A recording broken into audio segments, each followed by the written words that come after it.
तमिलनाडु के कुन्नूर में बुधवार दोपहर बहुत बड़ा हादसा देखने को मिला। भारत के पहले chief of defence staff CDS Bipin Rawat को ले जाने वाला सेना का हेलीकॉप्टर दुर्घटनाग्रस्त हो गया। सीडीएस बिपिन रावत के अलावा उनकी पत्नी और सेना के अन्य अधिकारी समेत 14 लोग इस हेलीकॉप्टर में मौजूद थे। इसमें 13 लोगों की मौत हो गई, जिसमें सीडीएस भी शामिल थे।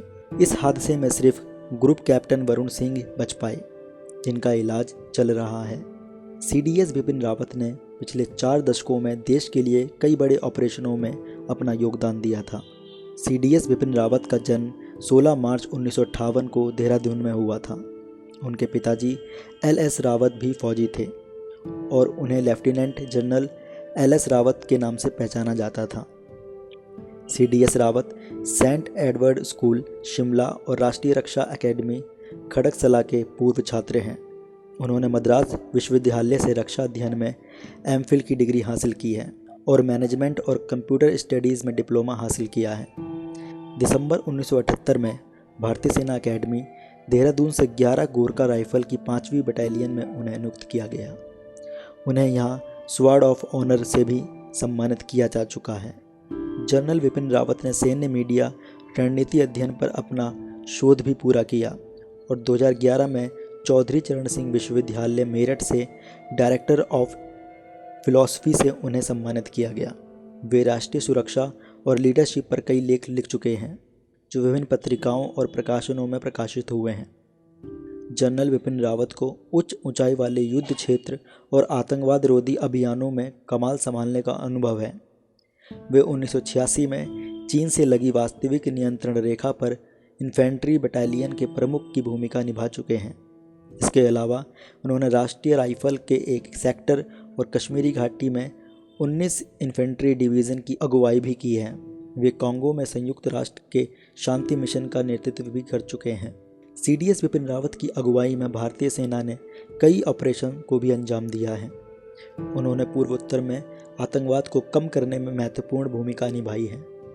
जून 2015 में मणिपुर में आतंकी हमले में 18 सैनिक शहीद हो गए थे। इसके बाद 21 पैरा कमांडो ने सीमा पर जाकर म्यांमार में आतंकी संगठन NSCN के कई आतंकियों को ढेर किया था। तब 21 पैरा 3rd कॉर्प्स के अधीन थी, जिसके कमांडर बिपिन रावत ही थे। इसके अलावा 29 सितंबर 2016 को भारतीय सेना ने POK में सर्जिकल स्ट्राइक कर कई आतंकी शिविरों और आतंकियों को मार गिराया था।